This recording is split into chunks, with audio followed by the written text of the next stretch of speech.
Good evening, and welcome to the regular meeting of the Council of the City of Long Beach on Tuesday, December 7th, 2021, 7 p.m. Welcome roll call. Councilmember Delory. Present. Councilmember Mandel. Councilmember Treston. Here. Vice President McGinnis. Present. President Bendo. Present. Let the record indicate the presence of City Manager John Gay, Corporation Counsel Richard Perez. We now proceed to the flag. Councilwoman McGinnis. I knew you were. I pledge allegiance to the flag of the United States of America and to the republic for which it stands, one nation, under God, indivisible, with liberty and justice for all.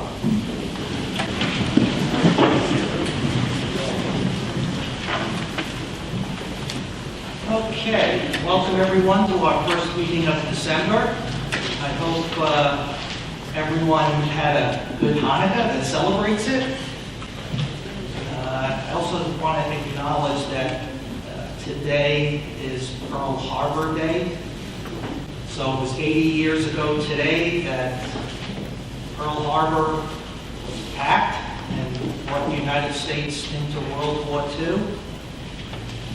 And just to give people a little historical perspective, because this is one of these things where there's not a lot of people left alive or around during this time. But so there were 2,403 Americans killed and 1,143 were wounded.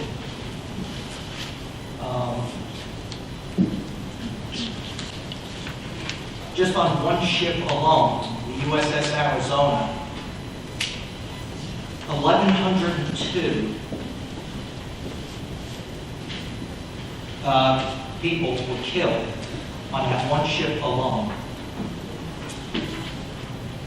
And also, the majority of the people that were killed were young men, predominantly, teenagers, because that's who lived on the ships. The officers tended to live on shore when the ships were on board. So these were people who, on some of these ships, probably didn't even know what happened and how they reached their fate, because they were below decks and never knew what happened. So I think it's important just to point out, to remember this day, some solemn. If you haven't had the opportunity, if you go to Pearl Harbor in Hawaii, the wreck of the Arizona is still there. It's submerged in some shallow water, and there is a monument which is built on top of it, which you can go out to by boat. And 80 years later, there's still oil leaking out from the ship.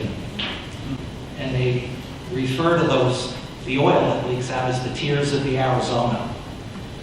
So, again, it's 80 years later, but it's still important to remember how that one day impacted us as a nation. And quite frankly, got us where we are today. Up to that point, the United States was an isolationist nation, and that one day changed that entirely and the direction our country went. So, just an important day to remember. With that, why don't we move on to the city manager's report. Before we do that, President Bendo, I just wanted to make my acknowledgement. What's that? Before we do that, I would just like to make an acknowledgement, with your permission. Okay. The past couple of weeks, the Long Beach Bulldogs won the Nassau County Championship and versus East Rockaway. So congratulations to that.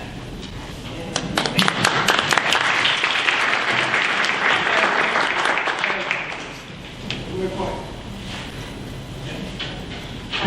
I just want to let the public know that on Tuesday, November 23rd, Commissioner Fabrizio was kind enough to take President Bendo and I on a tour of our water and sewer plant facilities. I want to thank the members of the CSEA staff that took us on the tours. Their hard work and dedication was obvious.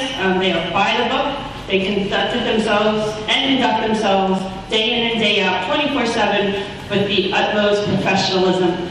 So I'm happy to report that we are in very good hands. And again, I want to thank Commissioner Fabrizio and the water and sewer staff for their continuous support to make this city work. So thank you. All right, thank you. So let's move on to the city manager's report.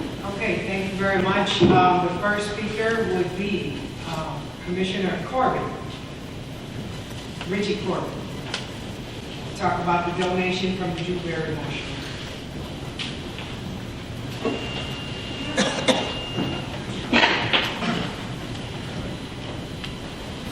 Good evening, City Council and everybody here. One of the items on the agenda was for the City Council to accept a donation from the Drew Barrymore Show. That all stemmed, somebody from the Drew Barrymore Show contacted me when they heard about the story of Catherine Lewis, our first career female firefighter working in the city of Long Beach. And the Drew Barrymore Show is very proactive in acknowledging good things and trendsetters. And basically, it said the city of Long Beach is a trendsetter by hiring our first female career firefighter. One of the stipulations was when they interview somebody, they like to do a renovation. And after consulting with myself and firefighter Lewis, it was determined the best way to have a renovation done in the firehouse was to renovate the paid firefighter's den, not just the bedroom. This way everybody can enjoy the den. So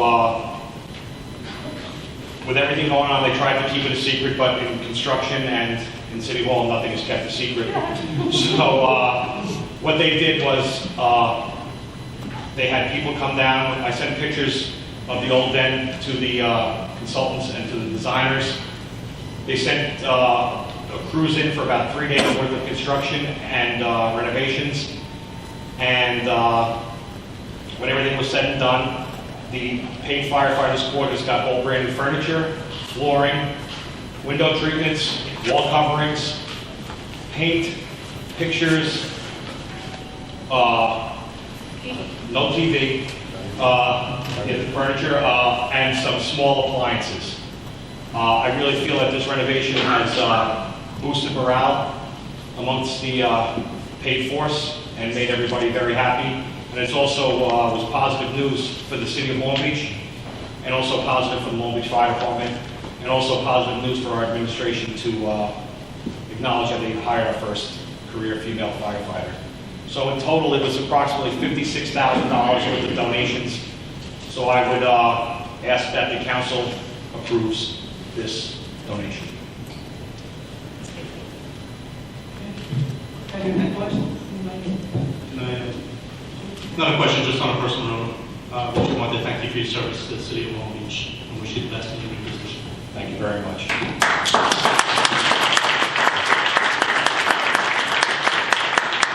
For those that don't know, Rich is going to become the assistant director, Deputy the Commissioner. deputy commissioner of OEM in Nassau County.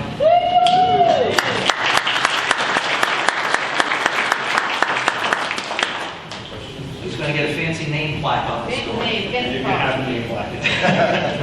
They know who I am. Thank you, Chief, for all of your... Yes, thank you. Thank you, I appreciate that. Any other questions? All right, thank you very much. While I'm here, can I just get it all out? I want to thank the administration for allowing me to become the fire commissioner. I know it was just a few short months, but I feel myself and the city manager made a lot of progress in certain things, as well as the corporation council. They will carry on the things that we started and almost complete them.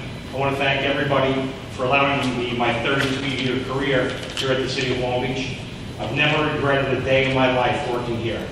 I was always proud to say I represented the city of Long Beach, and I was always proud to be, like I consider myself the face of the city of Long Beach, and I will never forget where I came from. So thank you, everybody. Thank you to the citizens who always supported me and looked out for me. Thank you very much.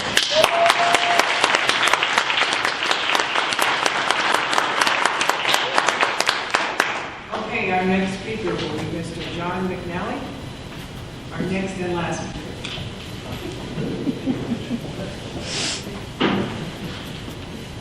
So shifting gears in a big way, City Manager asked me to give a brief update on coronavirus in light of the Omicron variant starting to creep its way into our society. So as of yesterday, the total percentage of vaccinated residents in the city was 67.6%. So 67.6% of Long Beach's total population is vaccinated at this stage of the game.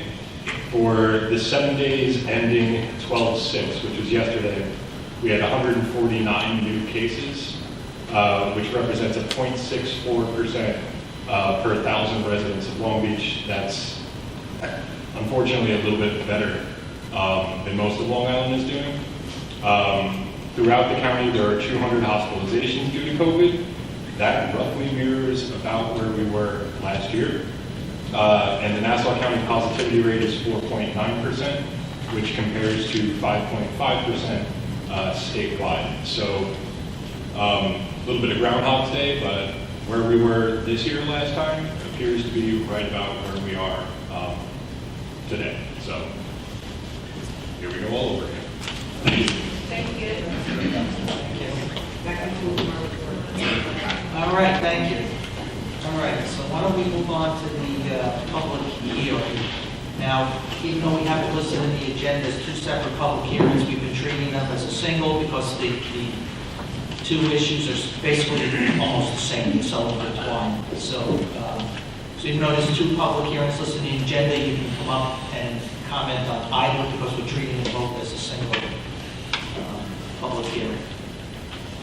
Okay, our public hearings tonight our first one is a local law amending Subpart C related acts related to the Charter of the City of Long Beach regarding a local law opting out of licensing and establishing on-site cannabis consumption establishments within the City of Long Beach pursuant to Cannabis Law 131, and public hearing for local law amending Subpart C related acts related to the Charter of the City of Long Beach regarding a local law opting out of licensing and establishing retail cannabis dispensaries within the City of Long Beach pursuant to Cannabis Law Section 131.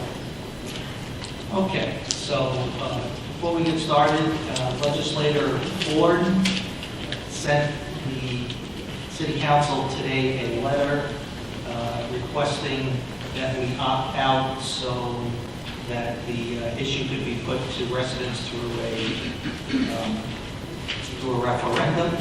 So I'm going to give a copy of that to the clerk and ask him to enter that into the official record of the meeting, as well as today we also got a letter from Assemblywoman Missy Miller, same thing, requesting that the city opt out, and again, we'll enter that into the record of the meeting.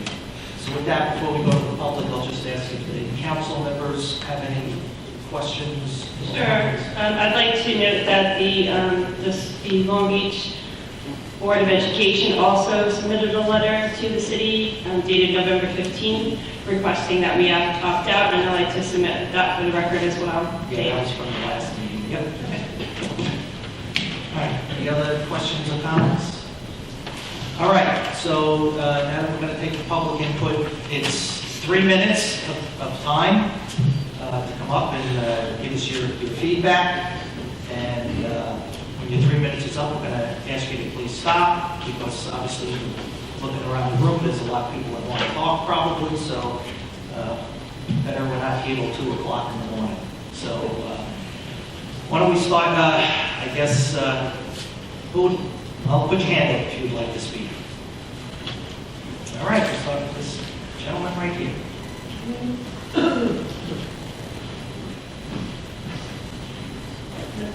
And please identify yourself for the record. Absolutely. Good evening. My name is Thomas Clancy. I'm a Long Beach resident, and I would like to speak about the cannabis dispensary. There are many arguments against it, including the idea that it makes access to the drug too easy. I say we can't keep drugs out of prisons, which is the most strictly controlled environment. We're never going to keep it out of the hands of a determined drug seeker. The war on drugs has never worked and will never work. Some say it's a gateway drug. Cigarettes, caffeine, and alcohol are the 3 real gateway drugs. Marijuana, it's a gateway to unrepentant snacking. It's dangerous, some will say. It's impossible to overdose on marijuana. You can eat as much of it as you possibly can, smoke as much of it as you want. You will not overdose. It is mechanically, biologically impossible. It's also non-addictive. Can we say that about alcohol? We cannot. If we are in the business of banning dangerous substances, please close Minnesota's, Lily's, Shine's, Monarch Beverage, as they pay their rent and their taxes selling an addictive and dangerous drug. Some say, and they cry wolf, save the children. As I mentioned, marijuana is non-addictive. Overdose is impossible. It's not a good drug for children. I won't allow my children to consume it. But as everyone in this room knows, there are always teens that go where they shouldn't, do what they shouldn't. What really makes the difference for those teens is the quality of their home life, their family, and the caliber of their schools. Failing to support a cannabis dispensary will harm our budget. We know our budget is stressed. We know that funds have to be raised and cuts have to be made. Where will we cut?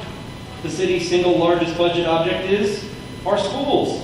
If we really want to protect our children, we should be protecting our budget, raise the funds, tax the heck out of it, and then we can protect their schools. Thank you very much for your time. Thank you.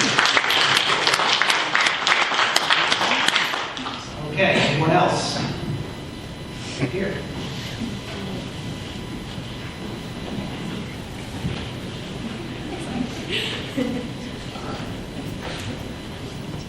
Hi, my name is Brooke Dowler, and I'm a junior at Long Beach High School. And I would just like to say that I am a first-account witness on how kids get their substances, why people get their substances, and how dangerous it is and affecting to not only their education, their life ahead of them. By legalizing it and allowing it to be accessible, kids will find a way to get it. Whether it's waiting outside of a store and asking an adult to get it for them, it's going to be such an easy access. And that truly scares me, to look at my peers and see them have such an easy availability to this substance that is harmful to how your brain develops. Your brain is not fully developed until you're 25-ish. So that's scary, that kids have just such an easy accessibility to alter that and to affect their growth of their brain. They'll never get a chance to fully develop it before they destroy it. And kids are so quick to find a fix in their lives and the issues that come about that they're not going to think before they act. And it's the same thing with alcohol. With the easy access, I see so many people take alcohol and consume it without thinking and blindly and get themselves into situations that are so harmful. And that's my fear, personally, is for the youth and them gaining access to it. So, yeah, that's my major concern on this. Thank All right, thank you very much. Well, very well spoken, by the way. Anyone else like to provide input? Here.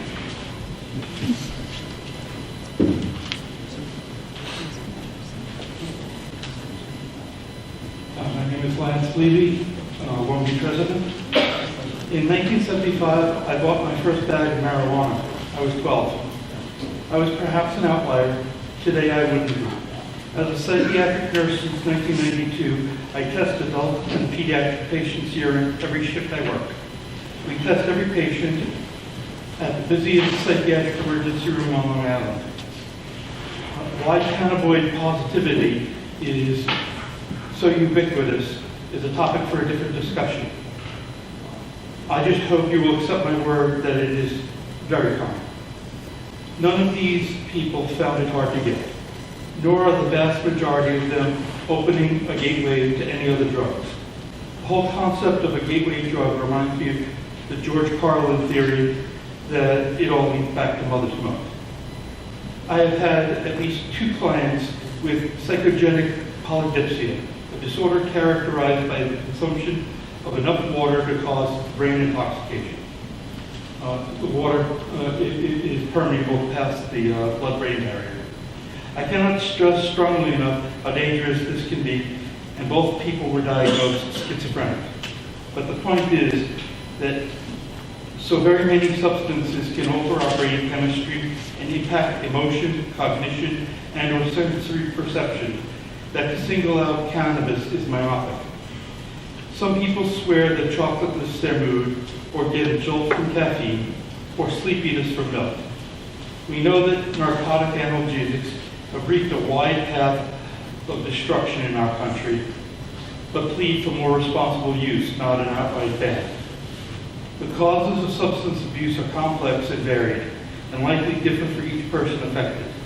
Access to recreational hemp for adults over 21 is unlikely to factor in on anyone becoming a drug fiend, and no one inclined to be irresponsible enough to operate a motor vehicle while impaired was just waiting for a dispensary to open. Instead of driving across the city line to Far Rockaway or going to Valley Stream or wherever a dispensary is legal, I'd rather spend my money in Long Beach and have the tax dollars go to our government. Thank you. Thank you, sir. Thank you. Okay, would anyone else like to? Gentleman right here? No, him first, then we'll get to you.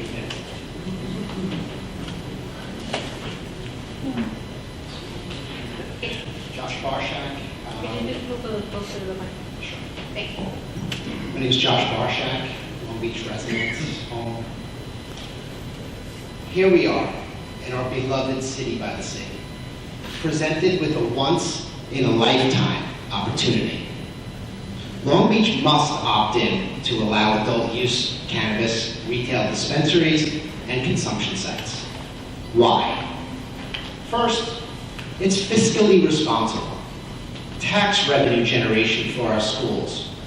Tax revenue generation for our city. Tax revenue generation for our resident homeowners. All of us can benefit in a very positive way. Second, it's socially responsible. It's here. Cannabis is legal. It's sophisticated. It's cultural. It's now. By opting in, Long Beach can not only set an example and lead the way for our neighboring localities who are opting out, but we can take all their money also. Let's be real. Long Beach has an existing identity as a premier destination. People come to Long Beach for our restaurants, for our bars, for our beach. This is simply another responsible avenue for adults to have fun and relax, just like fine wine. Enough of the 1930s reefer madness mentality. It's not accurate, it's not productive. It's time for Long Beach to stand up and lead by example. Seize this moment. It's going to take a lot of hard work to make certain we come correct right out of the gate. We can't afford to get this wrong. But more importantly, we can't afford to let this opportunity pass. I love Long Beach. I want to see it flourish. Vote yes to opt in, and thank you for your time and attention.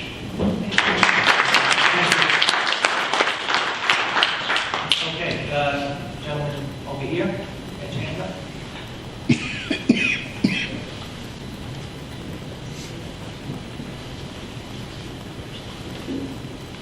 My name is Michael Moore, and I'm a resident and homeowner of Long Beach. I'm here to speak in favor of opting in to allow cannabis dispensaries to be located within the boundaries of our city. They have been and will be many voices espousing the benefits of opt-in and the detrimental effects of such a decision. But the truth of the matter is that neither side's arguments hold up. The Cato Institute, a think tank headquartered in Washington, D.C., after extensive research, concluded that limited post-legalization data prevents them from ruling out that marijuana legalization causes small changes in marijuana use or other outcomes. The data so far, however, provides little support for the strong claims about cannabis dispensaries made by either opponents or supporters. The notable exception is tax revenue, which has exceeded expectations. The absence of significant adverse consequences is especially striking, given the sometimes dire predictions made by dispensary opponents. Our city has for so long been on an economic downturn, brought on by years of mismanagement. We are in a very precarious position economically, and we cannot afford to punt on this issue. If Long Beach is going to implement a comprehensive strategy to recover from the mismanagement of city finances and pandemic-induced economic downturn, forward-thinking actions like opting in should be an important and prominent part of our city's political agenda. To opt out is being economically reckless. Long Beach has a chance here. You can choose to lead the pack and show some courage, or you can play it selfishly and opt out. But what will we be doing to combat the current status quo where black market cannabis already flows through this town? Nothing. Choose policy based on facts, data, and science, not on emotion and stigma. Opting out is opting out of opportunity. I urge you to vote to opt in for the dispensaries. But if you're going to continue to ignore this source of revenue, you should at least allow the citizens of Long Beach to determine their own future by providing help and guidance to those who wish to put the question on the ballot. New York State has some really archaic rules about petitions, and you have the ability to assist in this effort so that the voices of the people can be heard.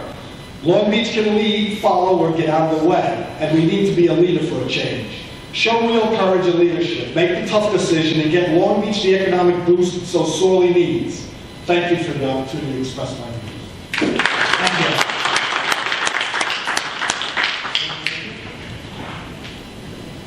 We'll get you next.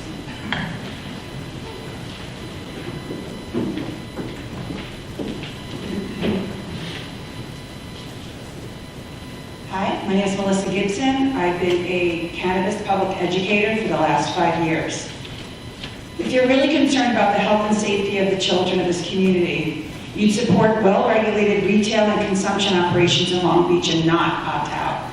Legalization of cannabis is a done deal, so if we opt out, we're basically just saying no to the parts of the MRTA that would generate revenue for the city and would pull consumption and exchange from happening on the streets. Cannabis is already, in this community, New York has the #1 highest consumption rates of cannabis in the world. It's here.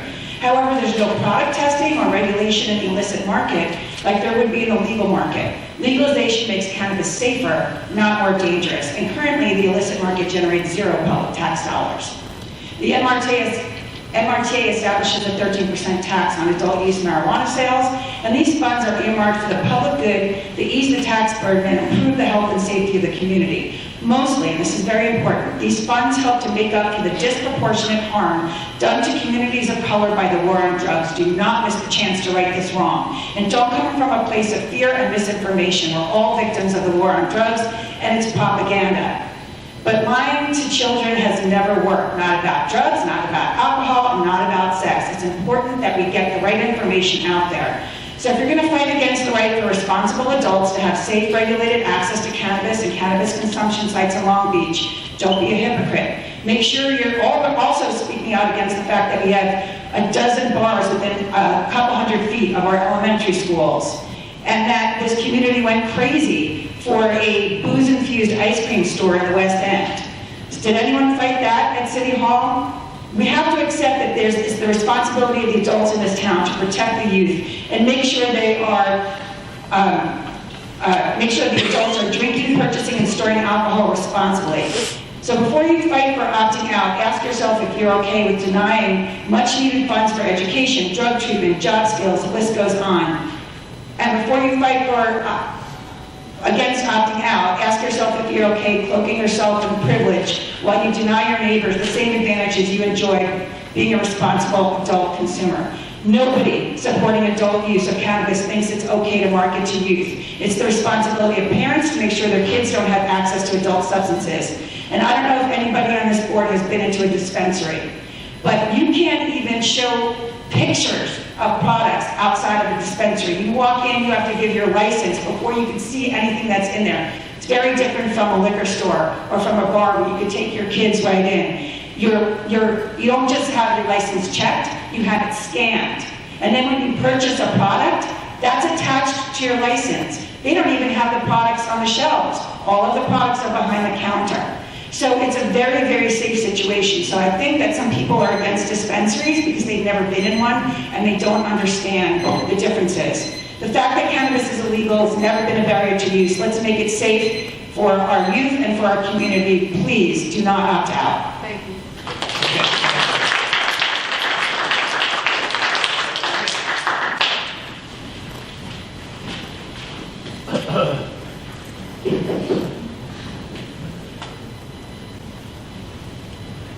Seems like a very long walk up here.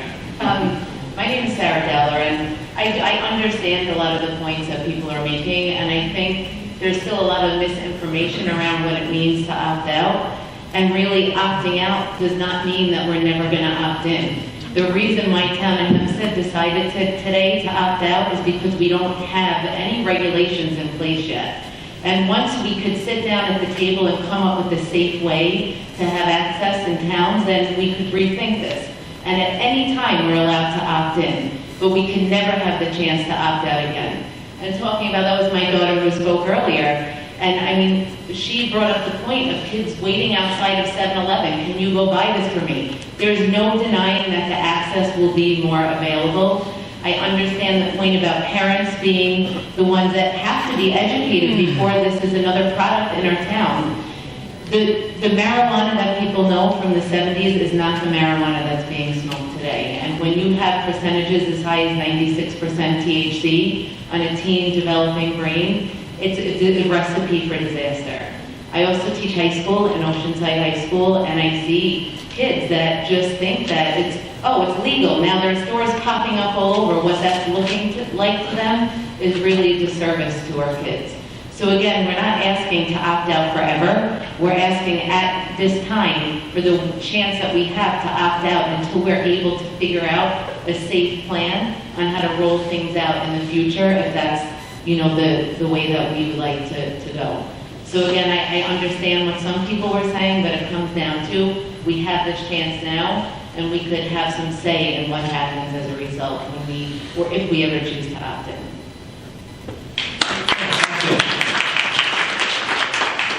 All right, would anyone else like to comment? Mr. Lester? And then Judy will get you next.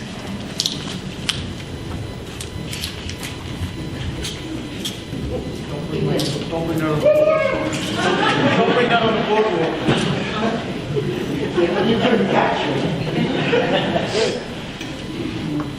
Roy Lester, Long Beach. I keep hearing the arguments, we should opt in because we make so much money. That's not what this hearing is supposed to be about. We should opt in because marijuana is such a safe drug. Again, that's not what this hearing is about. It's about giving the people of the city of Long Beach an opportunity to vote on this, to pass a referendum if they want it or not. Now, correct me if I'm wrong, but there are no regulations that would allow a dispensary or on-site consumption that are coming out for the next 2 years. Is that correct? 2 years is the earliest? Okay. The other thing I keep hearing is how much it's going to benefit the schools. I don't believe a penny of this goes to the schools. Not a penny. Okay. So,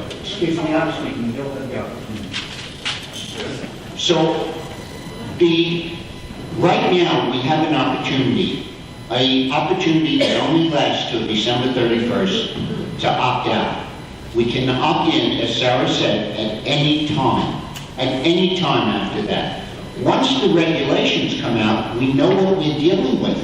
I mean, I kind of blame the state for putting the cart before the horse. This is ridiculous. We don't know what we're voting on, and yet they want us to vote on it. But basically, the position we're in is, if you don't give us that opportunity, we're never going to have that opportunity. The people of the city of Long Beach will never have the opportunity to have their voices heard on this particular issue. I'm not saying it's good or bad. That's not the issue. The issue is, shouldn't the people have the right to choose? And this is the only opportunity they're going to have. Thank you. Thank you. Don't slip, we don't need any more suits. Oh, sure we do. Ms. Vine.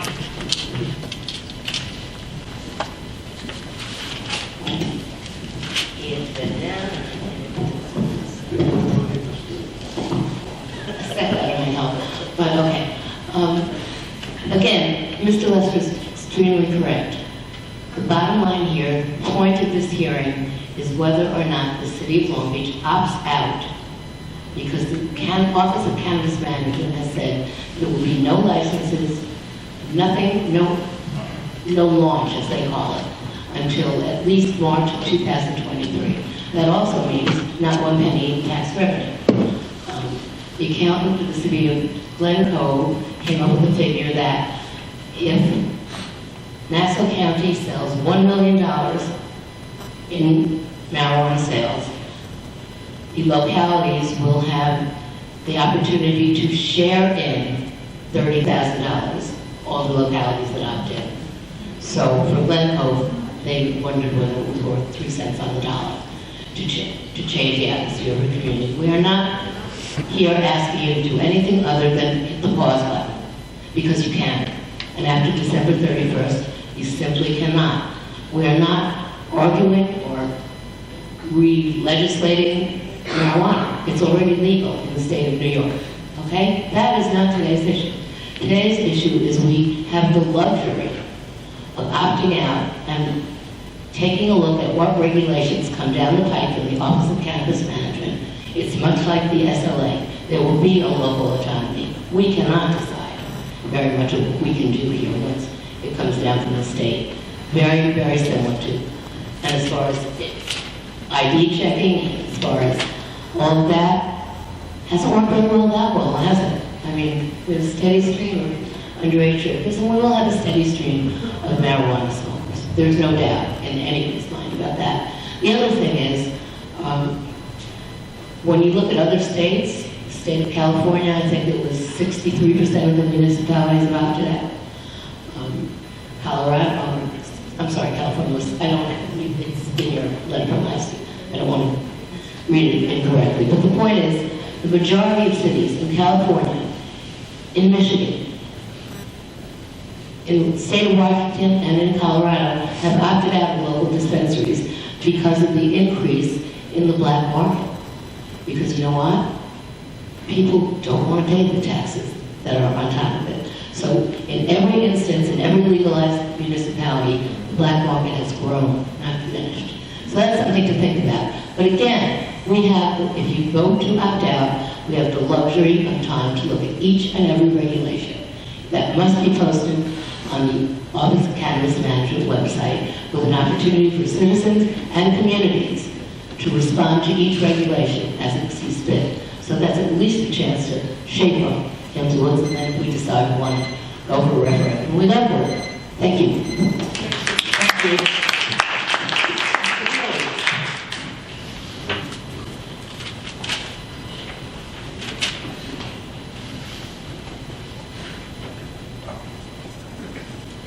Good evening, Brendan Healy. I'm representing today as the chair of the Public Safety Commission here in the city of Long Beach. We did send a letter dated November 16th to the council. Oh, good. All right. We got okay, that's a lot better. So we want to talk today just to add some additional commentary from our letter that we sent in. You know, our position is that the city opt out, and the reason being is that it will allow the city more time to fully understand both the direct and the indirect impacts of what this change could have for our city, specifically as it relates to public safety. When we think of public safety, we oftentimes think of the police, we think of EMS. We also need to think of quality of life, right? And so we have municipalities surrounding the city that opt out. Well, what does that mean for traffic? What does that mean for nightlife activity? And those things are not trivial, and they're important. And there's something that we need to consider. And we're not debating the use of marijuana. There's been a lot of comments tonight about that. That's not what our purpose or intent of our recommendation is. It's purely about let's take the time to understand what those impacts are and the potential for those impacts outsizing the benefit of having retail dispensaries and on-site establishments. So with that, just again, our recommendation and the feedback we've received from many residents is that the council opt out. So thank you. Thank you. All right, and let's, right here.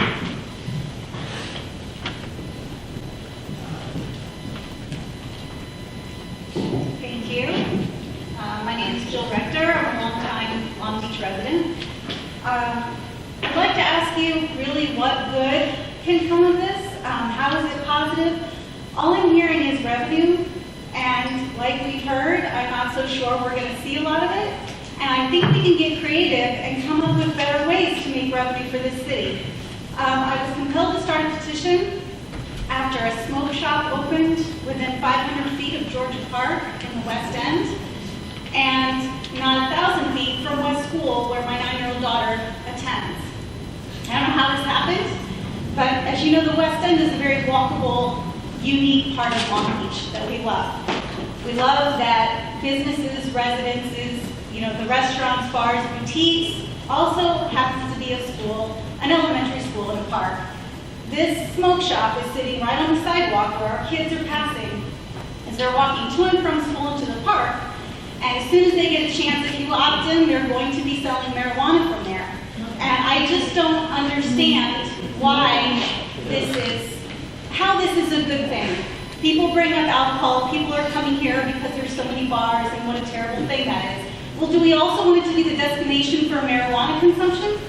I just don't understand, again, how this is a positive thing for our community. And I agree with what people are saying. If we can opt out and opt in later, we have that option. But if we opt in now, we can't reverse it. So I do urge you to please think about it. Think about our kids. I think about these kids walking by these places. Marijuana is legal. People can get it if they want to get it. I don't see that this is something that Long Beach needs to be a destination for. When people are already coming here to party and drink alcohol, why are we going to throw that into the mix as well? I just don't think it's productive, and I think there's plenty of other ways that this city can put their heads together and come up with ways that we can make money. I don't think this is the answer, and I think we need to be responsible. I think we have to think about our kids, and alcohol, marijuana, whatever you want to say, it's not good. So why would we encourage this?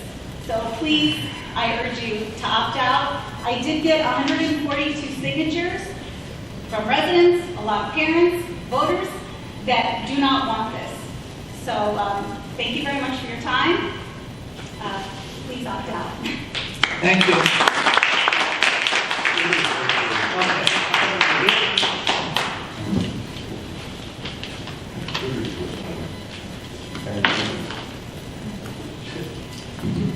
Hello everybody, my name is Carmine Fiore. I'm owner of Ivy Botanicals, a prospective dispensary owner here on Long Island. I'm also a disabled Army veteran, as well as a veteran of the New York City Fire Department.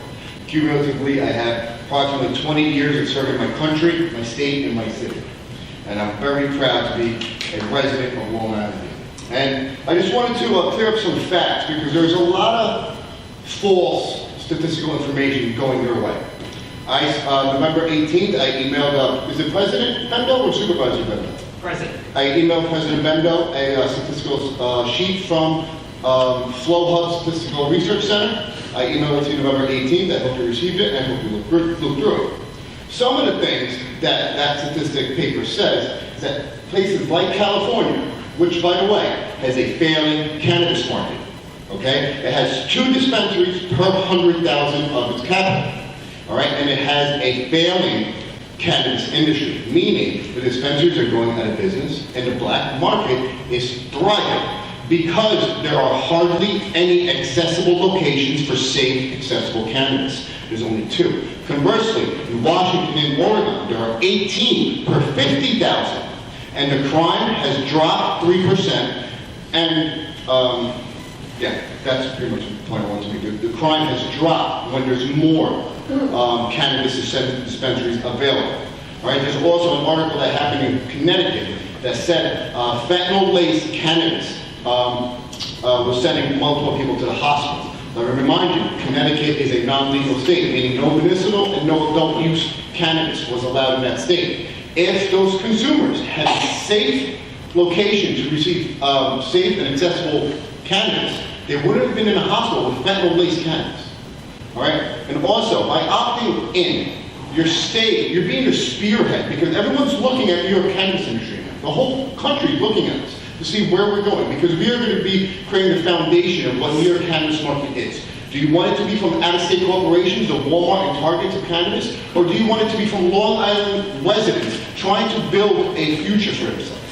The cannabis industry is estimated to bring in 60,000 jobs its first year. Let me repeat that for the record, 60,000 jobs. That's 60,000 families. Can we honestly say these Long Beach residents don't need jobs after the pandemic that we've all suffered? Let me leave you with that. Dispensaries want to add value to the community. They don't want to take anything away. All right?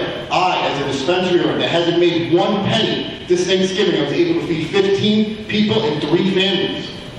All right? Just by reaching out to the community and see what they needed.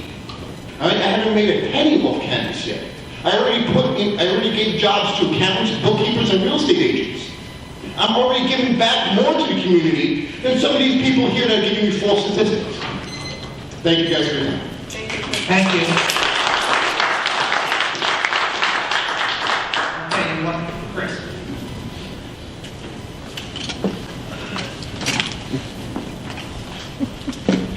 Don't knock your father out of commission before he starts his job. Don't worry, he's got plenty of suitors. All right, Chris Lester, Long Beach. So I've heard a lot of facts and figures and statistics and studies tonight, and I'm sure everyone has something in support or against, but ultimately we shouldn't be trying to convince the 5 council members here. We should be trying to convince the community that this is either what we want or what we don't want. If we're going to be doing this, we should opt out at the moment and then pursue a referendum, because if we really want this to reflect the will of the residents of Long Beach, it should be through a referendum. It shouldn't just be through the people who had the time to come to this meeting tonight. You know, this is something that obviously a lot of people care about, and it's something that a lot of people should have a voice in. So ultimately, while my personal opinions may differ, I do believe that we should opt out at the moment just so we can pursue this referendum.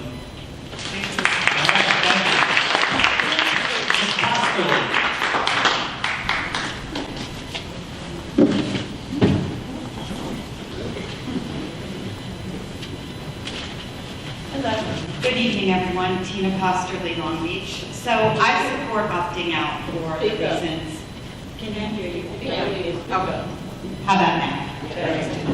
For the reasons Mr. Lester, Mr. Healy, and others here have said tonight, but I just wanted to add, and I know that I brought this up a couple weeks ago, or whenever the first hearing was, it is really also very important for the city to help facilitate the education and understanding of folks in our community on the petition process, because without that, then, you know, it's going to be just an effort of like people in this room. You know, we really have to get folks out to vote, and we have to help facilitate that process, the education and the petition process.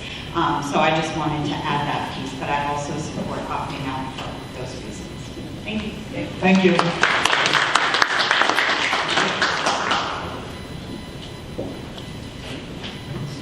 Oh, didn't recognize you with the mask on. I was paying attention to John McNally's comments tonight.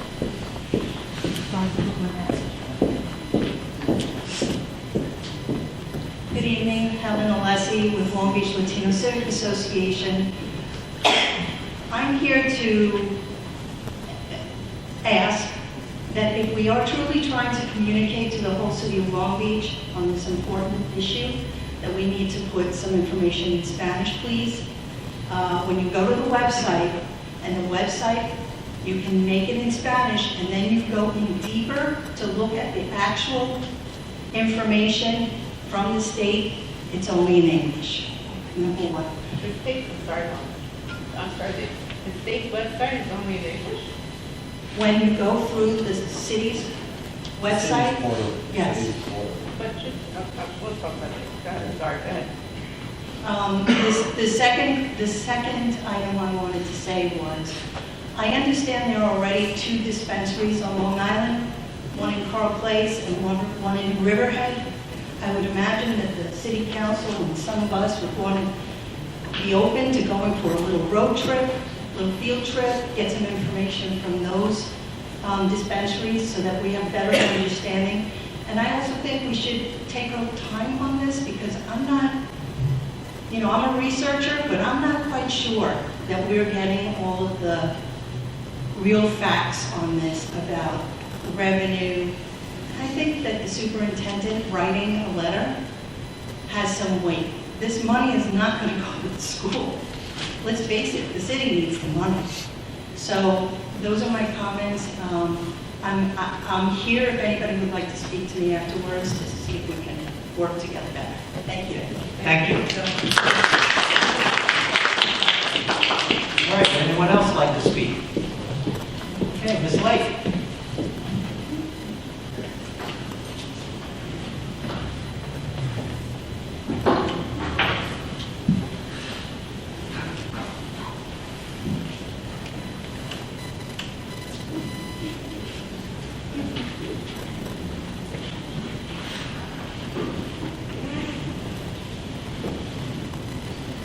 Good evening, Crystal Lake.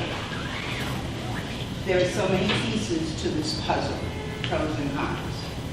And we don't have all the facts.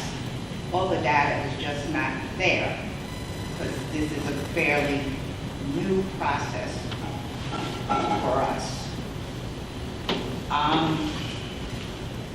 Our children, the adults, whether you smoke or not, it doesn't matter to me. But what does matter to me is the location. Normally, everyone will think. You speak up. Yeah. I'm doing my best. I don't want to get too close to the mic. Normally, in my opinion, everyone would believe, and these locations or dispensaries should be located in an isolated area, which may be true. However, when it pertains to our community, this isolated area has our critical infrastructure. The foot traffic, the vehicle traffic, bike traffic, whatever kind of traffic, no one should be, or that mass traffic should not be going within that area. We have a subsea pipeline that comes in off the ocean that veers left into North Park. We have the water purification plant and other facilities that reside within that isolated area.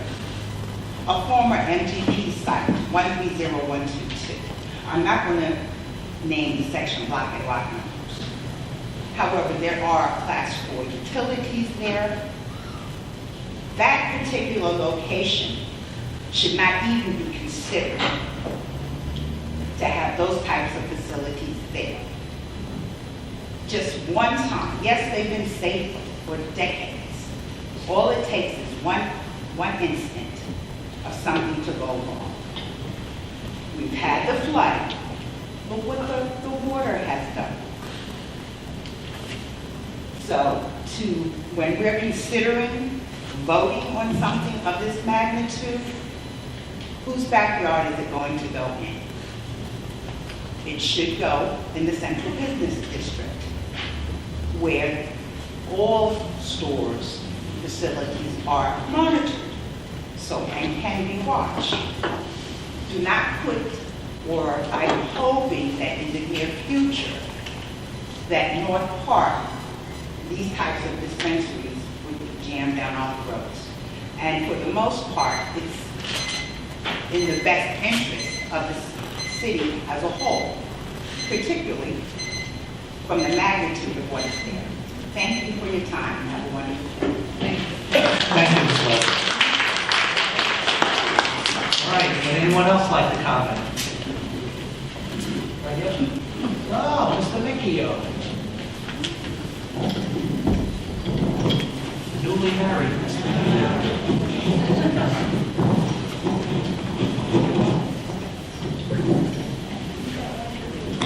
Joe? I turned it off. Okay. I got you. Thank you. Joe Micchio, Little Michigan Street in the West End. As I say, it's a great day that we no longer have young people faced with criminal charges that ruin their futures right from the get-go. And at the same time, I also would like to see something coming up for vote. We don't know what the regulations are yet. And I don't think that would be the responsible thing to do. Also, as the woman before me spoke about, where the locations will be, I think the people of the city really do deserve to have some sort of an idea of what the council would be thinking about where it can be sold.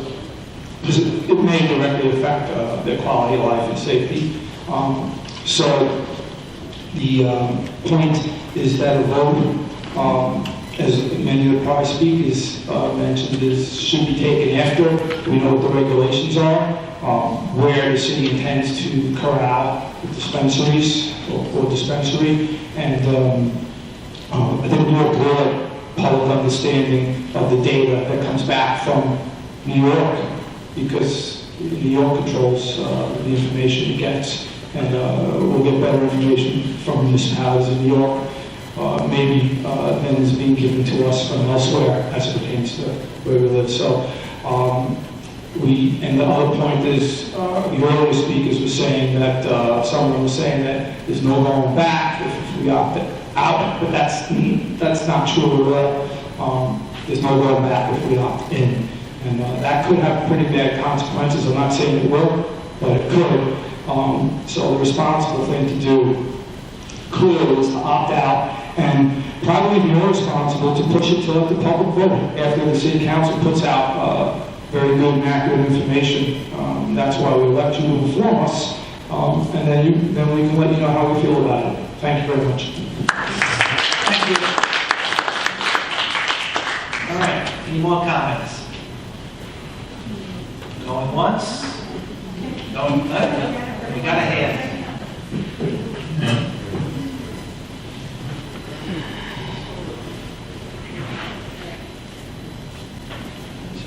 Good evening, my name is Dr. Pamela Banks. I live in Long Beach. I've been a pediatrician for 30 years. I'd just like to say that some of the comments made here I totally agree with. I've done my research also, and I have to say that making money from dispensaries is not what it seems to be. When you read research, no one's making millions, no one's making thousands either. So I think you really have to look at that as well. Also, marijuana can be a gateway to other drug use. I'm sure there are plenty of people who are shaking their head no. However, as a pediatrician looking at medical data and medical research, it does happen. I'm not saying that children are not going to smoke, people are not going to smoke. However, we're also sending a message to our young adults if we are legalizing it and making it readily available to them. I also would like to urge you to opt out, just to think about also our options and the legality of everything. As everyone has said in the past, you can always opt in, but once you opt in, you cannot opt out, and I think that that is making a very hasty decision. Thank you. Thank you. All right, any other comments? Oh, no, you already spoke, sorry. I spoke, if everyone spoke, can someone speak again, or? No, you can only speak once. So, any other comments? Ms. Gibson, if you want to follow up, you can certainly, I'm sorry? if you want to follow up, you can certainly email all of the council members. Okay. I have a question. Is that allowed? Yes. I'm asking you and Rich. I heard a few speakers talk about tax revenue generation for schools. I don't know if that's a fact or not. So, hold on. I would ask that if anybody has any additional information to educate the council on that fact or other facts, please send an email to citymanager, one word, at longbeachnewyork.org. longbeachnewyork.gov. Geez, sorry. Can you repeat that? Yeah. All right, somebody else repeat it. Long Beach City manager, one word, at longbeachny.gov, G-O-V. Thank you. All right, then last call. Any more comments from the public? All right, seeing none, I'm going to close both hearings. What? Oh. You're all going to vote.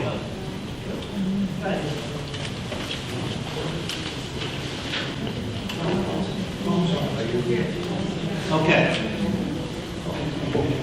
All right, so I'm going to close both public hearings. And wait, Mike is... No, not to close the hearings.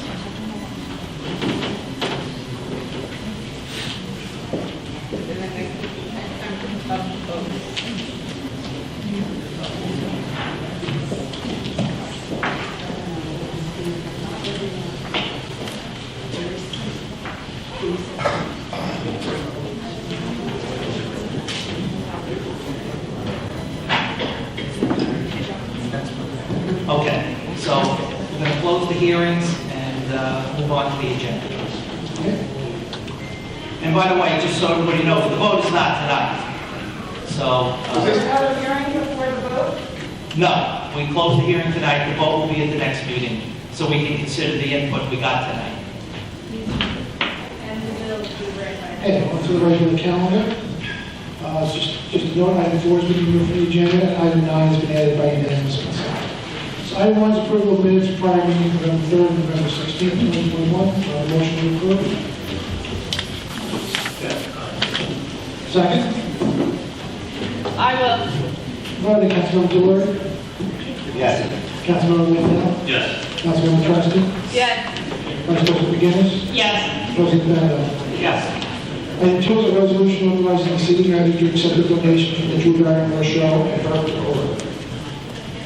All right, we already heard from Fire Commissioner Corbett on that, so I don't know if there's any questions from the council. You obviously have a chance to ask while he was here.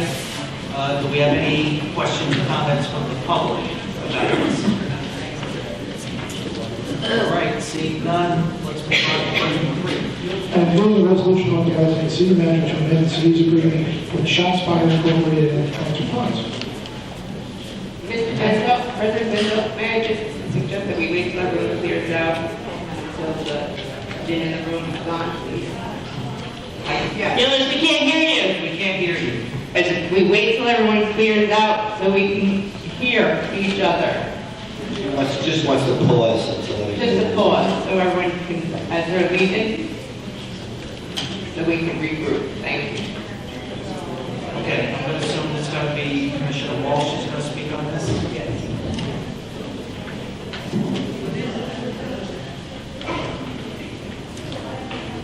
Good evening, everyone.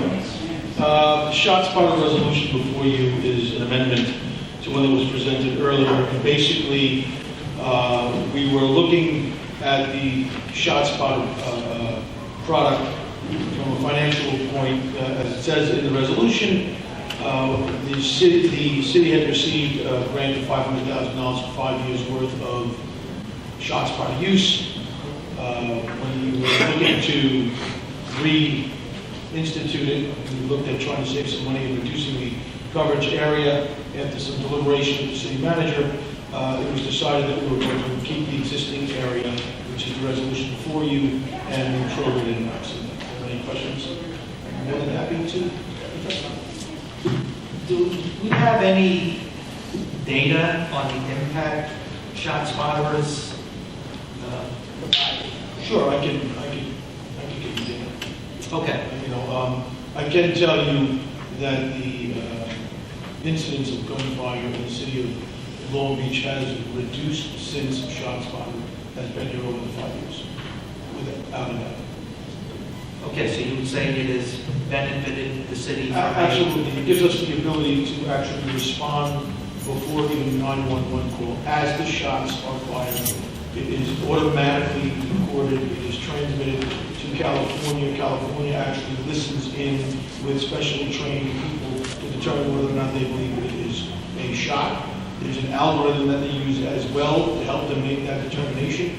We get the notification within seconds of the round going off. It triangulates the actual place where the shot is fired, and we respond to that location before anyone even has a chance to locate it. so it reduces response times.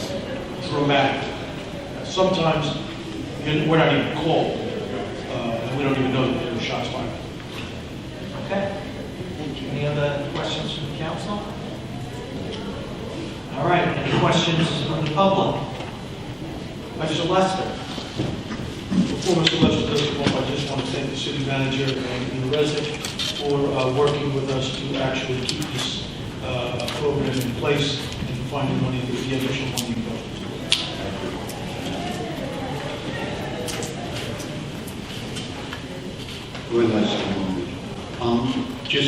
I'm just not sure.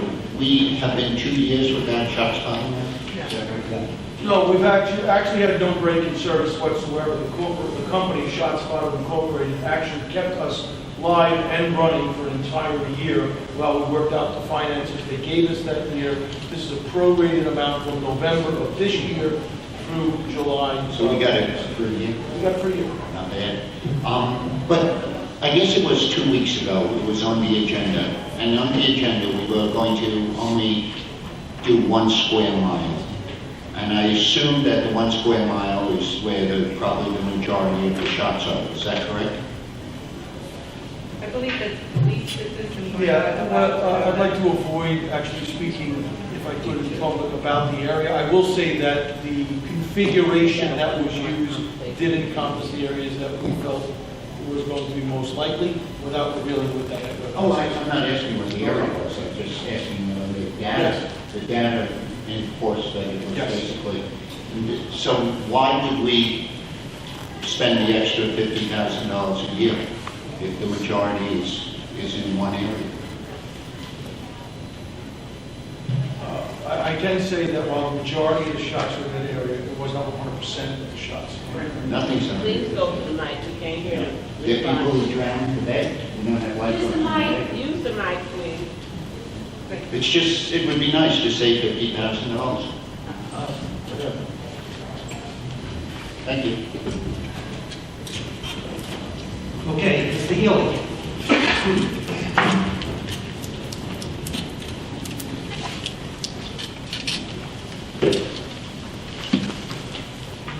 Brendan Healy, Long Beach, speaking as a resident tonight. So ShotSpotter, I'm familiar with it in other municipalities. Again, just as a comment from a resident's perspective, having this sort of technology is vitally important to effective policing. And it's important that, I think, what the police department is trying to do, maybe expand this usage, it'd be worthwhile for the incremental cost. If you look at what it would take from a resourcing perspective to have additional officers to provide that sort of manning and power to look and hear, literally for shots, and have that police presence, using technology is an efficient way to help us, further the mission of both the police department and our public safety. And again, speaking as a resident only tonight, I'm a firm believer in this technology, and I think it's important that the council give it consideration. Thank you. Thank you. Any other comments from the public? All right, seeing none, let's move on to item 5. Item 5 is a resolution authorizing transfer of funds for the 21-22 fiscal year.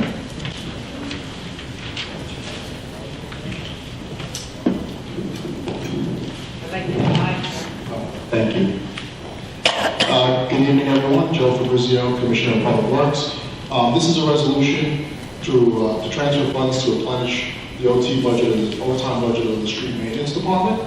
The current budget line was exhausted prematurely due to several unforeseen, unbudgeted events that were not contemplated when the budget was prepared.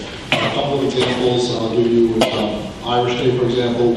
We did not budget for overtime for Irish Day because of COVID. We did not think we were going to have that event, so that was something that we weren't prepared for. We also had hurricanes Henri and Ida. I don't know if any of the residents remember. We had our workforce out there on Lafayette Boulevard filling sandbags prior to the storm event, so that actually caused a lot of overtime as well. Basically what we're doing is we're taking $19,000 from the salary line in our street maintenance department and $50,000 from our masonry line and transferring it to our overtime line. Do you have any questions? So I just have a question.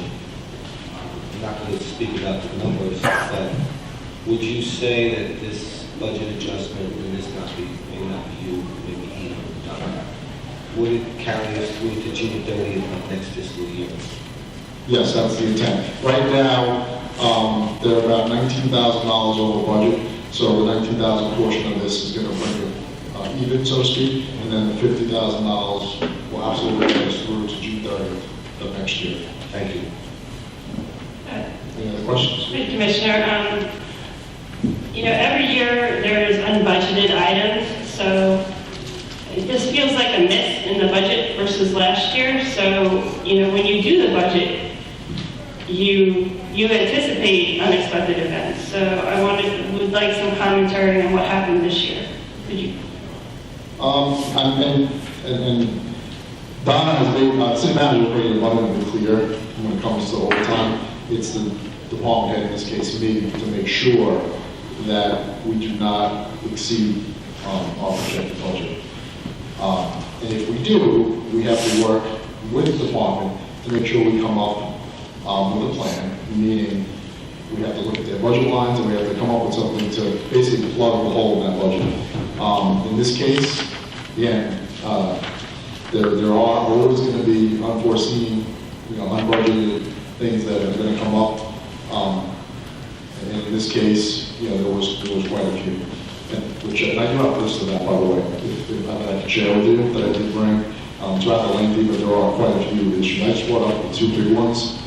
I'm not sure if that really answered your question, but... Well, I think every year there's unbudgeted items, so this gives me pause because it suggests that the budget process last year maybe had some gaps. And I feel that I did see some analysis to date, and I thought that was definitely in the right direction, but I still think there's more analysis that could be done before I would vote yes for this. And then I also think that I had asked for some analysis on the special events budget year to date, because there was a special event that hit your budget, and to me it's not clear at this time how special events being net zero is flowing through the P&L. So again, I'm very, at this time, I think there's great work that's been done so far, but more analysis that needs to be done before I would vote yes for this. So I just wanted to let everybody know, when the budget was initially done, the director at the time made an error. He was thinking about everything that was done during COVID and made an error. And he has acknowledged that that was an error on his side. A lot of work was done throughout the city this past summer that had not been done in a while. And that he has been counseled on how to watch his overtime and how to make sure that the work gets done. I'm not going to say that there was a flaw in the budget process. What I will say is that the error was a learning ability, or a lesson was taught, and that is why they're moving money from the regular salary in the masonry to make sure that the line comes in where it's supposed to be. So in the future, what this also has done is every other department head and every other commissioner really is now looking at their overtime. I am aware that you asked for some special events analysis. The staff is working on that analysis. There were a lot of special events. We have been working on it, and they're trying to complete it to get to everyone. However, this line item will not make the budget go over. We're just taking money from one section of this budget so that it cannot be used to cover overtime, so that overtime does not come in greatly. It does not exceed what it should have exceeded, which was about $107,000. So I can assure you that this was an error that we all have learned, or it's a learning experience that we all have learned, that when we look at items or things that happen within the community, how to plan for unexpected items or events. And what is not going to happen now that we don't have $50,000 in the masonry budget? I'm sorry, say that again. What isn't going to happen now that we are taking $50,000 away from the masonry budget? Yeah, I've discussed this with the street maintenance department, and they assured me, and I am watching it closely, that there will be no shortfall in the work, or any of the work that has to be done around the city because of this $50,000 that we're taking from that line. We're going to hold off on it, we'll do it in the next budget cycle. That's pretty much it. I mean, I would frankly rather see it come out of contingency.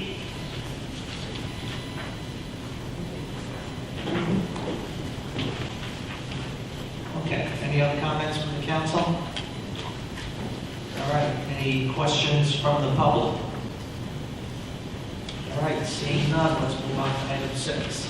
Item 6 is a resolution authorizing budget amendments to the general fund budget. Mr. Ina?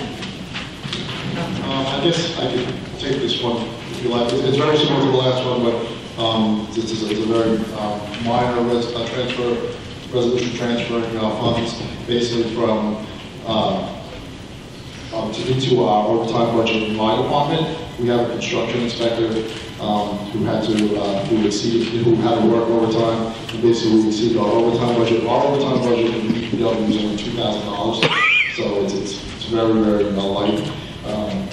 Unfortunately, it was reduced from $4,000 to $2,000 in the last budget. But we do get reimbursed under the governor's Office of Storm Recovery Drainage Improvements Project, Commercial Bulkhead Project. So we've actually been taking in a tremendous amount of revenue for our construction inspector's time, for my staff time. So in this case, we actually received approximately $30,000 from the governor's Office of Storm Recovery. So I had asked Nina, or the controller, to basically transfer a small portion of that money back into our overtime line so we can cover any future work that's done on these OSHA projects. Because our construction inspector is out there on a daily basis on this project that you see on National Boulevard, Park Avenue. It's a very complex project. It's a $6 million project, and she's quite frankly my right arm. I rely on her heavily. I am going to request that next year they put a little more overtime in that budget line. It's $2,000. I feel is inadequate. Okay, any questions from the council members? Seeing none, any from the public? Okay, let's move on to item 7. Item 7 is a resolution authorizing publication of notice of public hearing an application waiver of street parking requirements for premise 28 West Park Avenue, Section 4 for a yoga studio. This item is a publication only hearing will be held December 21st at 7 p.m. Item 8 is a resolution authorizing publication of notice of public hearing of an application waiver of street parking requirements for premise 232 West Park Avenue, Street 4 for a convenience store. This item is a publication only hearing will be held December 21st at 7 p.m. Item 9 has been handed by unanimous consent. Item 9 is a resolution authorizing budget amendment to the general fund budget.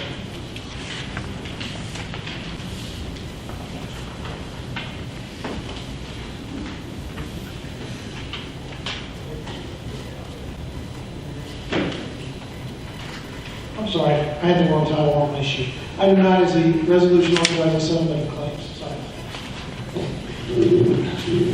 Page 7. Good evening, everyone. Rich Barrios, Corporation Counsel. This resolution is on by unanimous consent, authorizing the settlement of 4 separate claims.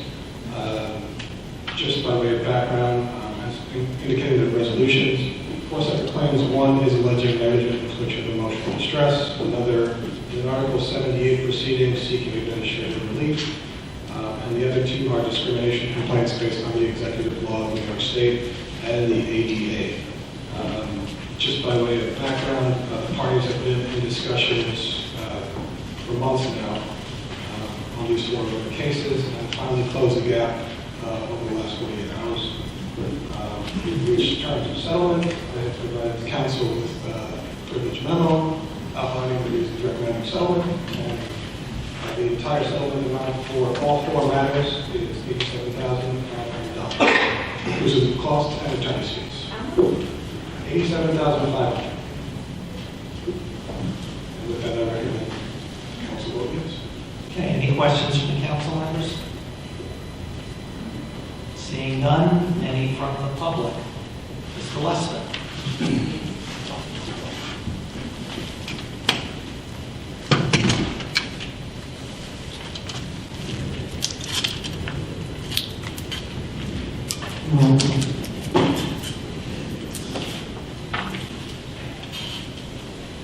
Roy Lester, Long Beach. Rich, how old are these claims? These claims are 2020 and 2021 documents. Okay. I don't understand why we are voting on something that we weren't notified about for $87,000. They're not brand new claims. They've been around for a couple of years, one of them at least.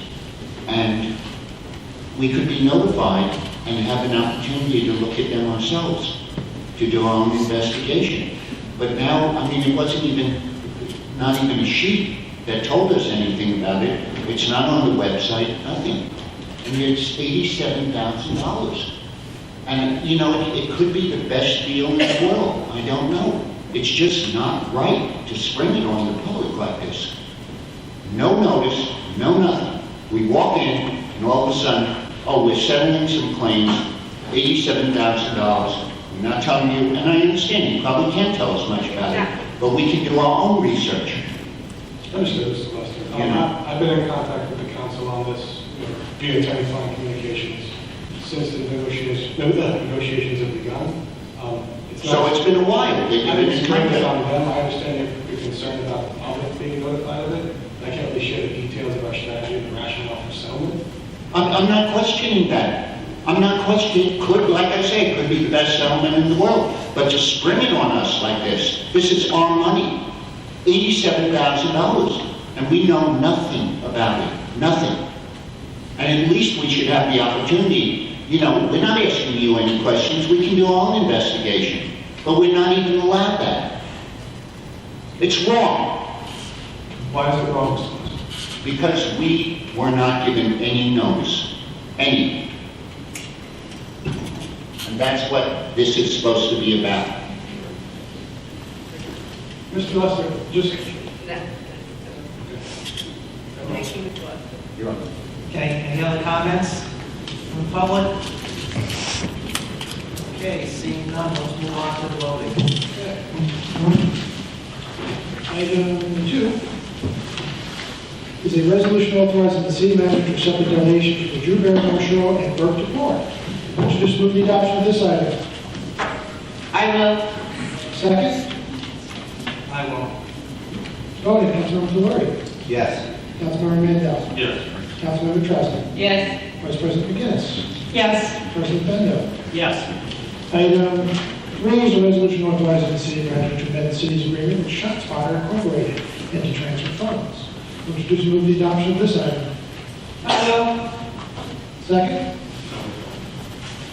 Voting, Councilmember Delory. Yes. Councilmember Mandel. Yes. Councilmember Treston. Yes. Vice President McGinnis. Yes. President Bendo. Yes. Item 5 is a resolution authorizing transfer funds for the 21-22 fiscal year. Would you just move the adoption of this item? I will. Second? Voting, Councilmember Delory. Yes. Councilmember Mandel. Yes. Councilmember Treston. Yes. Vice President McGinnis. No. President Bendo. Yes. Item 6 is a resolution authorizing budget transfer amendment to the general fund budget. Would you just move the adoption of this item? I will. Second? Voting, Councilmember Delory. I'm going to abstain. Councilmember Mandel. Yes. Councilmember Treston. Yes. Vice President McGinnis. Yes. President Bendo. Yes. Item 7 is a resolution authorizing publication of notice of public hearing and application of motion requirements for premise 28 West Park Avenue, second floor for a yoga studio. Would you just move the adoption of this item? I will. Second? I will. Voting, Councilmember Delory. Yes. Councilmember Mandel. Yes. Councilmember Treston. Yes. Vice President McGinnis. Yes. President Bendo. Yes. Item 8 is a resolution authorizing publication of notice of public hearing and application of motion requirements for premise 232 West Park Avenue for a convenience. Would you just move the adoption of this item? I will. Second? I will. Voting, Councilmember Delory. Yes. Councilmember Mandel. Yes. Councilmember Treston. Yes. Vice President McGinnis. Yes. President Bendo. Yes. And finally, item 9 is a resolution authorizing settlement of claims. Would you just move the adoption of this item? I will. Second? I will. Voting, Councilmember Delory. Abstain. Councilmember Mandel. Yes. Councilmember Trustin. Yes. Vice President McGinnis. Yes. President Bendo. Yes.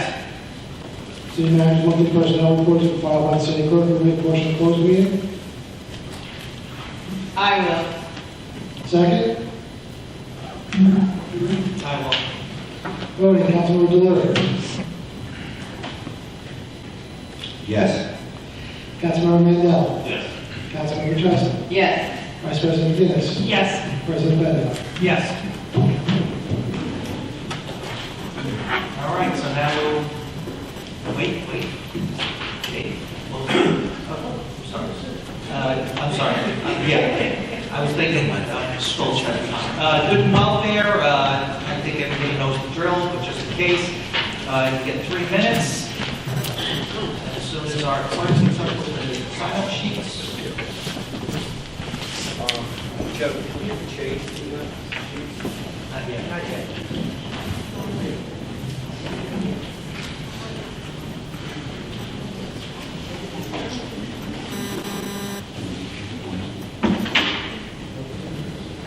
All right, so again, 3 minutes, and this is, okay. James Hodge.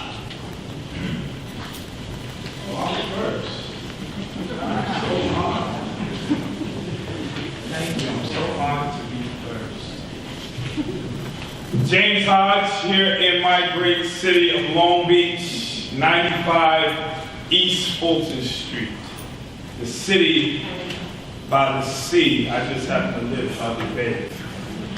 I thank God for always being able to address the city council, those that represent the whole city of Long Beach, Nevada to Maples, from the bay to the ocean, all 30-some-odd thousand and swells on summertime. Everybody is important, every part of our city. Roy, as you get ready to come into city council, don't think you can get away with riding a bike all over city council. It's early, just say that early. Hope you feel better. Thank you. Also, Crystal was speaking, and some people say, get close to the mic, we can't hear you. Everybody don't have a loud voice like me. Some others, but people have to watch their health, because people are still dying from COVID. And the mic is not cleaned as much as it probably should be, or covers on it, and people have to be careful.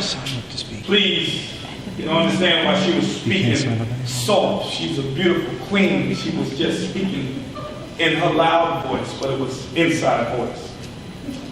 I also want to address something that I think that we haven't addressed enough, and that's being able to hold everybody accountable.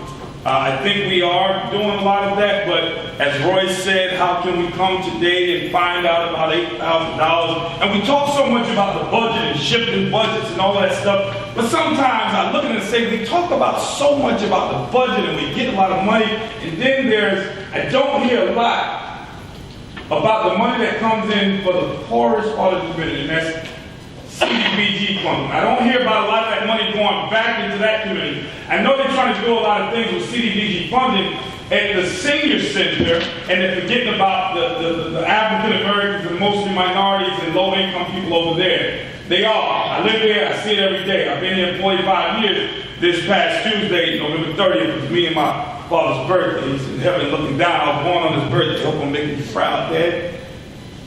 We need to, and I've been speaking for over 30 years as an advocate since I've been a teenager. So I got a call and it said that the emergency room was closing, and I said, no, I know that I've used the emergency room. I've driven people to the emergency room. My sister had an aneurysm several years ago. I ran to the emergency room and it saved her life, and so many others. So I got on the call, I went on lunch break at my job, and I went on the call as I worked for the county now because I was fired from Long Beach after 23 hard years serving people food, over 300 people a day. The city said, we have financial problems and we got to fire you. In my conclusion, I go to I have a flyer made, working, yes, I'm ending, I have a flyer made. I go to the emergency room meeting, And Miss Donna tells, it's not a city event, but Miss Donna tells Mr. McNally to shut me up. Okay, so again, listen, you can have me arrested right now. I'm gonna finish this. So what you can, the police here, they can arrest me. I'm gonna finish what I'm saying, because I've been an advocate for this town and this whole city with you. Donna had the mic taken away from me. I was there to speak up, as I often do, in representing the African American community. The way she treated me, I'm gonna say this, the way she treated me, her hands in my face, and the way she dealt with me was absolutely disrespectful and wrong. Okay? So again, the thing is that I'm saying to this city, I will not tolerate that, and I'm saying it now, and I'm telling you, I have not let the community know about this, but many people that was there, the whole community would have been up here. It could be 3 minutes, but I'm telling you, I'm not going to tolerate the disrespect from this city, because that's not just to me, that's on my community. And I was speaking on behalf of my community, and she silenced me. But that won't be tolerated. James, we have 3 minutes. Okay? So I'm saying that God sees it all, and God will take care of that. And he's going to deal with it. Thank you. We talk so much about budgets, but yet she keeps getting a higher and higher salary. Don't worry, Roy probably will be in, and other people will be in, and more people will probably take control of that. It won't be so easy. Thank you. Thank you. I know Roy from the school board, so it'll be a little bit more control. Thank you, Mr. All right? Thank you. Okay, I thank you, but you already know me. I've worked with you a lot. We have. I understand the 3 minutes, but the disrespect that she's given to me and the African American community will not be tolerated, even if she's black. It doesn't matter. Disrespect will not happen to that community. Thank you, Mr. Hodge. If I have to bring the whole community up here, I will. Maybe it's time to do that. Mr. President, please go to the next speaker. Time for disrespect. Thomas Clancy. I think he left. Okay. Let's No, you have to sign up. Can I do that? No. Are you Thomas Clancy? Joe Mickey up. I'm not, but I would be for the moment. Can't do that. I would like to sign. You have to sign up before the meeting closes, unfortunately. Sorry. Joe. Is it clear something? Oh. They probably turned it off because I don't need a mic. Joe McGee, Michigan Street, Long Beach. I guess a top of the range is nowhere near as important as all the other things we discussed tonight, but it is one very, very irritating one that deserves an answer. Not from you, but from the Atlantic Beach Bridge Authority. Every year I buy, and many people here in Long Beach buy the 20 pass, 20 total pass, and then comes this time of year, it's close to the end of the year, you buy another pass, and then you get into January and you got 2 weeks, if that, and then they don't take it anymore. I think we deserve an answer. It's like, we pay this money. How do they come up with that arbitrary time? I mean, how many thousands of residents have this pass at the end of the year that the money just goes right into their pockets? And as it happens, I say to myself, when I look at how many passes do I have left? And the thing doesn't work when you're going through the toll booth. It doesn't even tell you. So they're not even taking that money, that it's a money grab, and putting it into fixing the thing that prevents us from doing something dangerous, sitting there with a cause beeping behind you because you didn't know how much was on your pass. You have to back up. Now, I'm a public safety, one of the public safety commissions here in Long Beach, and you find yourself in that situation. How long are you going to wait till somebody comes over and they don't? Well, sometimes, but not always. What I'm saying is, perhaps maybe the city council can send a letter, a well-worded letter, well-crafted, a little firm, asking why. How do you come up with that number? Why not let it go till the end of the year? Let people use the money that they spent to go through those tolls. And for some people, maybe even a lot of money to get by with 2 weeks. So, anyway, I just thought I'd bring that up. It is a little comical, but it also at the same time is sad. Thank you. I do have a question, Mr. Have you heard that they were thinking about Easy Pass? I don't know. I really don't know. I don't know if that's good for us or bad for us, but, is that what they're doing? If they ran it by, but because they're not part of the state system, we all know that this has been an issue for years, that bridge. But we will take your suggestion under advice and we'll let you know if we, You have to kick it over to yeah. to the authority county. that sees it, more like your state legislator and your county. Yeah, just get that thing and let it be the rest of the year. As far as Easy Pass, I'm just thinking now, when I went to the city every day, I had the annual pass, but maybe that's not a good thing for the Long Beach residents. Maybe it's less expensive, because I don't think they can give you an annual pass with unlimited back and forth, right? There was talk at one point, because before they had that system that you're describing, there was a lot of cash and paper, and it was more, as far as I understand it, more budgetary control. But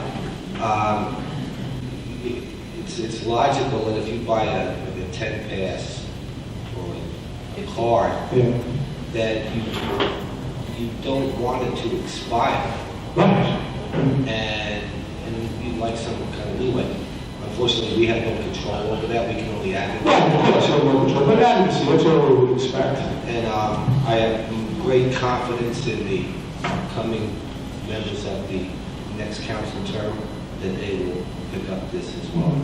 All right, well, I just want to thank the council. You guys have a Herculean job the last few years and years ahead of you, and I just want to thank you for all the efforts, not only as a parent, but the progress you make behind the scenes. We have to build the inside infrastructure and make the adjustments before the outside changes and improvements can be seen by everybody. Thank you. Thank you, Mr. Chairman. Thank you. Kevin Mack. Kevin Mack? Oh, there he is. Are you Kevin Mack?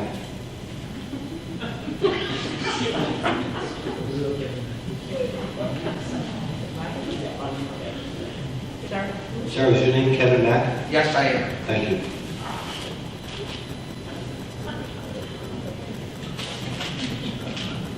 Could you have somebody clean the microphone, please? Sure.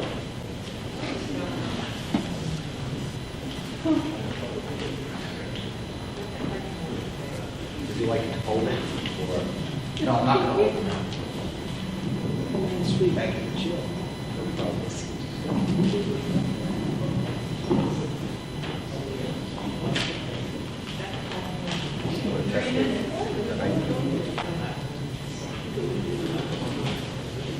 Test, test.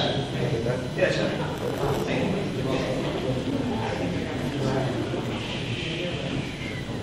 Good evening, City Council of Long Beach. My name is Kevin McKenna, and I am an independent journalist from Nassau County. I unfortunately needed to come here. I did send a very serious email to City Manager Donna Gabe a few weeks ago. I'd like to know if that email was shared with the other members of the council.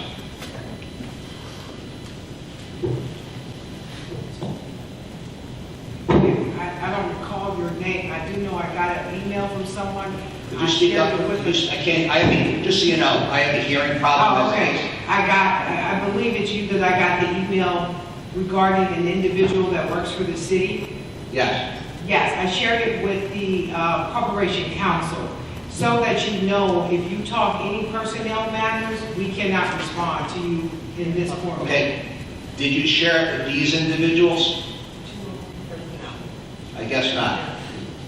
I sent a very important email.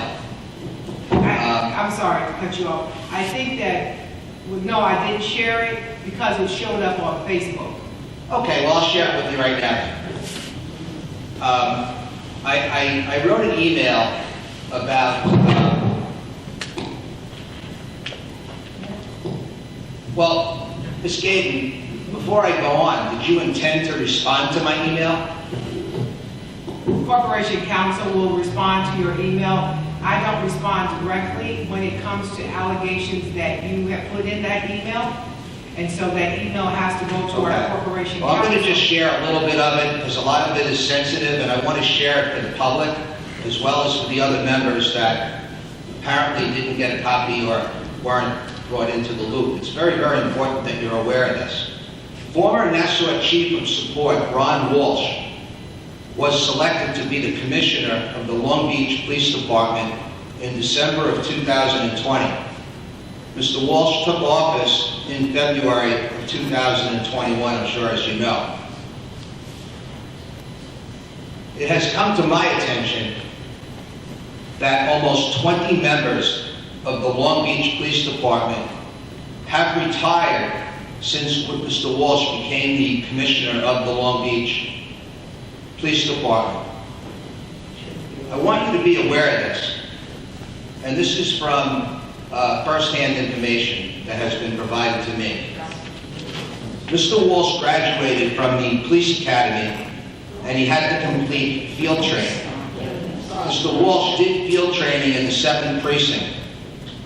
Walsh's field training officer, Mr. Robert Puca, recommended that Mr. Walsh be terminated, which almost never happens in Nassau County.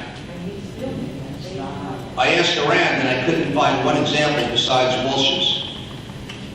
Puca's recommendation was disregarded, which means Walsh had political connections even back then. I have a question for you all. Did Nassau County Executive Laura Curry and Senator Todd Kaminsky, did he push for Mr. Walsh to be chosen over the acting Long Beach Commissioner, Philip Rigotta? Mr. McKenna, first of all, I don't know who you represent as a journalist, and I'll tell you, you'd like to know, I'll tell you. It's my turn to talk. You clearly seem to have some kind of axe to grind. I don't know what it is. No, I don't. I will tell you I that have no axe to grind. I'm providing you with information that the public deserves to be if aware you're not of. going to let me talk, then I won't answer your question. Go ahead. Okay. We can be polite to each other. So, neither the county executive nor Senator Kaminsky had any involvement in the police commissioner hiring process. There was a panel made up of residents and police professionals from around Long Island that were part of the process. It was a very elaborate, multi-stage interview process that whittled down a sizable number of candidates through various stages, and ultimately Commissioner Walsh was the I understand that, and I'll close with this. You know, I asked the Long Beach City Council or whoever did the interview process, did you talk to the Nassau County Police Internal Affairs Unit that did an investigation into Mr. Walsh? And I will post a complete email here on Town of Oyster Bay News and Town of Hempstead News. That's who I represent. That's To answer fine. your question. And just for the public, Your time can you is just up. let me finish, sir? I will publish the complete email on Town of Hempstead News and Town of Oyster Bay News on Facebook. The public deserves to know the truth about Okay. Mr. Walsh. Thank you very much. Have a nice night. Roy Lester?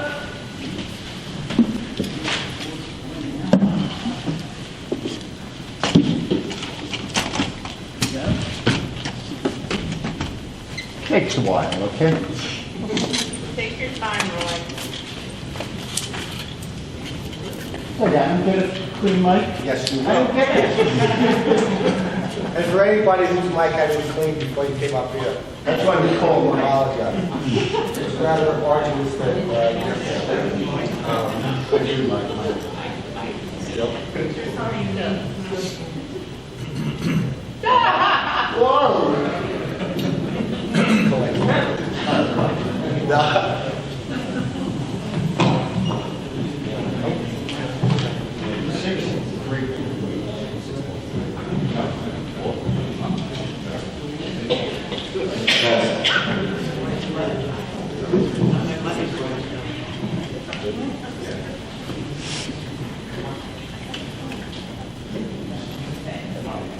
Okay. Oh, my goodness, she's not paying attention to me. We always pay attention to you, Roy. Sharon, I'm talking about you. Yes. My apologies, I was working. Okay, I gotta say thank you tonight, for asking the tough questions and actually voting your heart. It's, it's rare to have a 4-1 vote, and I really appreciate it. I didn't think I had a heart, but that's okay. That was just a rumor. Okay, but you know what, it is appreciated, I know what they did. Then, also, a lot of people spoke about the referendum for the opting out. They have to understand, this is a referendum that will have both sides trying to get it on the ballot, on the petition, so to speak. So it's not like when you have one side against the other and everybody filing their signatures. They're both going for the same signatures. So it's not going to be difficult. At least I don't think it's going to be difficult at all, and it really shouldn't be a factor. Another thing, the transcripts for the hearings, I know I had asked for real transcripts, and all I get is the YouTube ones, but they take minutes to do. If we could be current with those, I think we're a couple of months behind right now, and it'd be really nice to have them. Also, I asked about resuming the Zoom meetings. I don't know what the story is on that, but, people are getting concerned, and Zoom meetings were a great way to work. And it really opened it up to a lot of people that did not want to be out in public and did not want to come out and stuff like that. And it really is democracy at work, and it's worked for a lot of other places, and it would be nice if we continued that. And finally, the other day we had a beach revenue hearing. It was disheartening to find out. Well, I've known all along that we're losing money, but over $1 million a year. But the point is, I think there were 2 members of the public that showed up. I think it was Eileen and Tina. Is that correct? It really, those are the kind of things that should be done in a regular meeting. There shouldn't be a special meeting for something that important. It's been promised for a long time that we would find out how the beach did, and we talk about the revenue. And then to have a special meeting where, 2 people show up. What's a special meeting, right? It's a working. Working session, yes. Well, it should be a meeting. It should be open to questions, and, That's not saying it can't happen in the future. well, then it's been promised for a long time, please. We've been asking about how the beach did for months. So, I know it can happen in the future, anything can happen in the future, but I'm asking right now, this is the proper forum for that. So, rather than a work session where people can't ask questions, or a special meeting where nobody really attends, it would be nice to have it as a presentation. Just 3 minutes, we can't talk, 3 minutes. And Roy, just to point out, because you're going to be going through this in a few weeks yourself, the working meetings are just that. They're for the council to have the discussions. Then what you are talking about, Yes. like you had 3 minutes just now, you could have asked questions about the beach revenue. So I get what you're saying. Now, we can have that discussion if we want to have a third type of meeting. That's a working meeting with public questions. But we can certainly have that discussion. But the way it's set up right now is there are working meetings that are solely for the council. Now, we allow the public in to see how the council conducts its business. And then the public input portion is at these meetings. Now, again, and you and I have talked about this, because I've had that same thought too. But we're talking about adding a third type of meeting. We can discuss that. We will. Okay. Thank you. All right. Ms. Vining.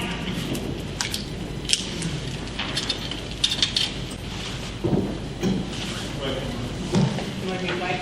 No, it'll be okay. Is this on? Okay, just a couple more things there.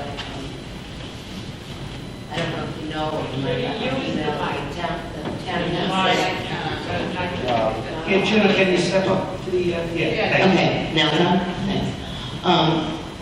This afternoon, the town of Hempstead unanimously passed opt-out for the very same reasons we've asked you to take time to consider what regulations are coming down, what the real finances are. Karen, I was scrolling frantically through my phone through 170 pages of MRTA. There is confusion about education. I think most people in Long Beach feel that taxes being school taxes and city taxes don't go to the school district. There is some money in the general MRTA budget that addresses public education. Okay, so I think that's the confusion. The other thing I want you guys to just think about is that with the entire town of Hempstead opting out, plus This is what I received today from you. oh, this is received. Well, that's good. But I don't If know. I received it, they received it. Then you received it too. Pretty much most of Nassau County has already opted out. In terms of quality of life issues, we need to take a look at what that would mean for us once there are licenses that are issued. And placement is important. I know the one thing that the marijuana industry person told you last time was that the only issue they were coming against in the dispensaries they own was parking. And what hit me as I was driving home from that meeting is, oh my God, I'm talking about parking in Long Beach, and then as I'm passing the Stop and Shop shopping center, I'm thinking, oh, there's parking. It also happens to abut our North Park neighborhood, which all of the research shows that having dispensaries in lower income and deprived neighborhoods are definitely a detriment to that neighborhood and then to the city. So I just wanted to make that point. Thank you. Okay, thank you. And with the bases loaded and the bottom of the ninth down one run, it's Eileen Hessian coming to bat.